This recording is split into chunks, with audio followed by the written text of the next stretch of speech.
जय हिंद प्यारे बच्चों। स्वागत है आपका आपके अपने YouTube चैनल हिंदी मंच पर। आज हम इस वीडियो के माध्यम से कक्षा 8 की एनसीईआरटी की नई पुस्तक मल्लार के पाठ नंबर 1, जो एक कविता है जिसका नाम है स्वदेश, जिसको लिखा है गया प्रसाद शुक्ल स्नेही ने, इसके भावार्थ को समझेंगे, कठिन शब्दों के अर्थों को जानेंगे और पंक्ति दर पंक्ति अर्थ को समझते हुए चलेंगे। तो बच्चों, आप हमारे साथ इस वीडियो के अंत तक बने रहिए। अगर आपको हमारा ये वीडियो पसंद आता है, चैनल को लाइक करें, सब्सक्राइब करें और शेयर करें और हाइप करना ना भूलें। क्या आपने कभी सोचा है कि यदि हमारे दिल में देश के प्रति प्यार न हो तो क्या वह दिल वाकई में धड़कता है? नहीं, वो दिल बिल्कुल नहीं धड़कता होगा जिसके लिए अपने देश के लिए प्रेम न हो, देशभक्ति न हो। तो आज हम पढ़ेंगे एक ऐसी ही कविता जो हर भारतवासी के दिल में देशभक्ति की ज्वाला जगा देती है। कविता का नाम है स्वदेश और इसके रचयिता है गया प्रसाद शुक्ल स्नेही। ठीक है बेटे, आइए पहले इस कविता का वाचन कर लेते हैं। कविता स्वदेश। वह हृदय नहीं है, पत्थर है जिसमें स्वदेश का प्यार नहीं। जो जीवित जोश न जगा सका उस जीवन में कुछ सार नहीं। जो चल न सका संसार संग उसका होता संसार नहीं। जिसने साहस को छोड़ दिया वह पहुंच सकेगा पार नहीं। जिससे न जाति उद्धार हुआ होगा उसका उद्धार नहीं। जो भरा नहीं है भावों से बहती जिसमें रसधार नहीं। वह हृदय नहीं है, पत्थर है जिसमें स्वदेश का प्यार नहीं। जिसकी मिट्टी में उगे बड़े पाया जिसमें दाना पानी। माता पिता बंधु जिसमें है जिसके राजा रानी। जिसने की खजाने खोले हैं नवरत्न दिए हैं लासानी। जिस पर ज्ञानी भी मरते हैं जिस पर है दुनिया दीवानी। उस पर है नहीं पसीजा जो क्या है वह भूखा भार नहीं। निश्चित है निसंशय निश्चित है जान एक दिन जाने को। है काल दीप जलता हरदम जल जाना है परवानों को। सब कुछ है अपने हाथों में क्या तोप नहीं तलवार नहीं। वह हृदय नहीं, पत्थर है जिसमें स्वदेश का प्यार नहीं। कवि गया प्रसाद शुक्ल स्नेही। प्यारे बच्चों, अब स्वदेश कविता के भावार्थ को समझते हैं। पंक्ति दर पंक्ति हम इसके भावार्थ को समझेंगे। यहाँ पर वह हृदय नहीं, पत्थर है जिसमें स्वदेश का प्यार नहीं। कवि इस कविता के माध्यम से कहना चाहता है कि जिस दिल में देशभक्ति नहीं है, यानी कि अपने देश के लिए प्यार नहीं है, वह दिल पत्थर के समान है, यानी कि वह हृदय पत्थर के समान है। आगे देखो। जो जीवित जोश जगा न सका उस जीवन में कुछ सार नहीं। यानी जो इंसान अपने जीवन में देश के लिए जोश और ऊर्जा नहीं जगा सका उसका जीवन जीना व्यर्थ है। यानी कि जो इंसान अपने देश के लिए कुछ कर ना सके या उसके लिए अपने देश के लिए एक जज्बा ना हो कुछ करने का, तो उसका जीवन बेकार है। जो चल न सका संसार संग उसका होता संसार नहीं। यानी कि जो इंसान अपने समाज और देश के साथ नहीं चलता उसकी कोई पहचान नहीं होती। यानी कि अगर कोई व्यक्ति अपने समाज और देश के का साथ कदम से कदम मिलाकर नहीं चलता तो ना तो उसकी कोई पहचान होती है ना कोई उसे जानता है। सब उसे भूल जाएंगे। ठीक है बेटे, आगे देखो। जिसने साहस को छोड़ दिया वह पहुंच सकेगा पार नहीं। कवि कहना चाहता है जिसने साहस छोड़ दिया वह किसी भी लक्ष्य को प्राप्त नहीं कर सकता। यानी कि जो हिम्मत हार गया, जो इंसान या साहस को छोड़ देता, जिसके अंदर आत्मविश्वास नहीं है, तो वह अपने जीवन में कभी सफल नहीं हो सकता है। यानी वह अपने जीवन में कभी लक्ष्य प्राप्त नहीं कर सकता जो उसने ठाना था या जो उसने सोचा था। आगे देखो बेटे। जिससे न जाति उद्धार हुआ होगा उसका उद्धार नहीं।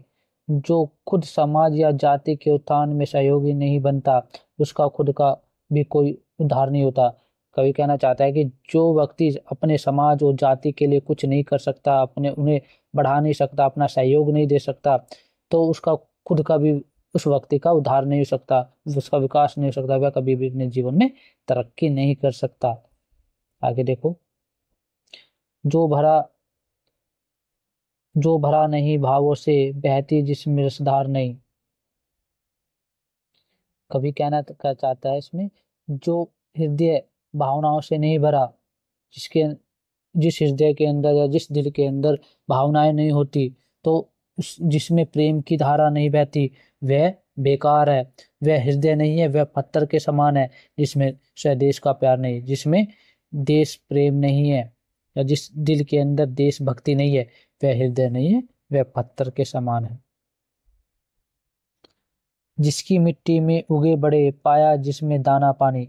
कवि ने बताया है, जिस देश की मिट्टी में हम जन्मे पले बड़े, और जिसने हमें अन्न जल दिया, जिसने हमारा लालन पालन किया, तो हमारा भी कर्तव्य बनता है उस मिट्टी के लिए कुछ करे, उस देश के लिए कुछ करे।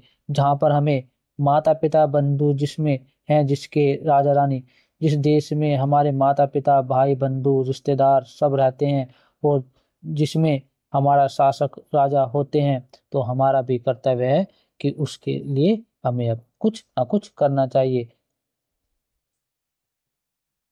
जिन्हों जिसने की खजाने खोले, यानी कि जिसने की खजाने खोले, नवरत्न दिए लासानी।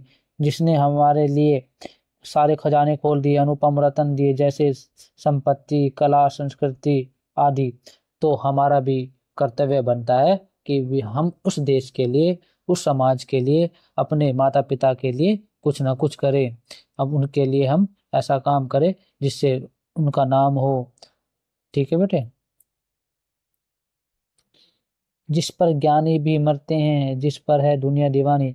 जिस देश पर विद्वान भी गर्व करते हैं और सारी दुनिया जिसे सराहती है, यानी कि जिस सारी दुनिया जिसकी प्रशंसा करती है, जो सारे विद्वान जो ज्ञानी लोग हैं, वो भी उस देश पर गर्व करते हैं।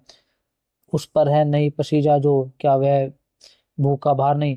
जो उस देश पर गर्व नहीं करता, वह धरती पर बोझ के समान है। जिस पर सब, यानी कि कवि कहना चाहता है, जिसकी सभी प्रशंसा करते हैं, जिस देश की सभी विद्वान जिस पर गर्व करते हैं, अगर वह व्यक्ति अपने उस देश पर गर्व नहीं करता, तो वह व्यक्ति इस धरती पर उस देश पर बोझ के समान है। ठीक है बेटे। निश्चित ही निसंशय निश्चित है जान, एक दिन जाने को। यहाँ पर कवि कहता है कि यह तो निश्चित ही है कि सबको एक दिन मर जाना है, फिर डरना किस बात का। और काल दीप जलता हरदम, जल जाना है परवानों को। जैसे कि काल यानी कि मृत्यु का दीपक हमेशा जलता रहता है, किसी को पता नहीं होता कि कब किसकी मृत्यु हो जाए। तो वैसे ही मृत्यु के लिए सबको तैयार रहना चाहिए, सबको हमेशा तैयार रहना चाहिए कि हमारा जीवन कब समाप्त हो जाए। जैसे पतंगे दीपक पर जल जाते हैं, जैसे पतंगे होते हैं दीपक की तरफ आकर्षित होते हैं और उस पर जलकर मर जाते हैं, ऐसे ही जीवन का भी हमारे कुछ पता नहीं है। ठीक है, अनिश्चित है हमारा जीवन। तो हमें भी अपने देश के लिए, मर मिटने के लिए हमेशा तैयार रहना चाहिए। अपने समाज के लिए, अपने धर्म के लिए, अपनी जाति के लिए हमें हमेशा गर्व करना चाहिए। उनके लिए हमें कुछ ना कुछ करना चाहिए, जिससे उनका विकास हो सके, नाम हो सके। सब कुछ है अपने हाथों में, क्या तो अपनी तलवार नहीं। जब सब कुछ अपने हाथों में है, तो क्या हमारे पास शक्ति यानी कि तोप तलवार नहीं है।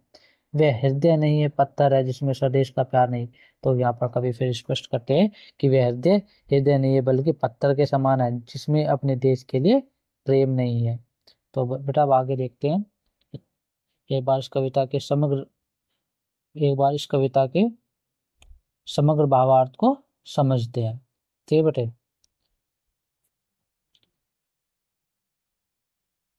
इसमें बताया गया है कि कवि इस कविता में देश प्रेम को सबसे उच्च भावना मानते हैं। वह कहते हैं कि जिस भूमि में हम जन्मे पले बड़े, जिसने हमें अन्न जल दिया, माता पिता भाई बंधु संस्कृति और ज्ञान दिया, उस देश से प्रेम करना हमारा पहला कर्तव्य है।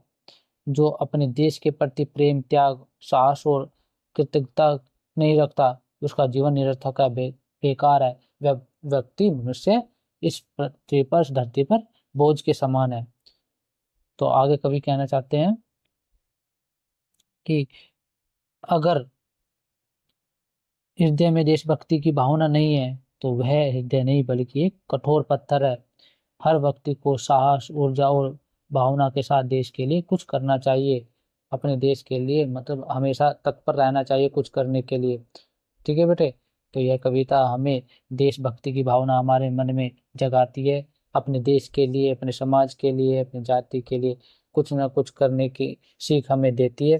ठीक है। तो इससे यह कविता यहीं पर समाप्त होती है। अगर आपको ये हमारी वीडियो पसंद आई तो बेटा चैनल को लाइक, सब्सक्राइब और शेयर जरूर करें। अगले वीडियो में हम मिलेंगे इस कविता के प्रश्न उत्तरों के साथ लिखित रूप से। ठीक है बेटे। तब तक के लिए जय हिंद।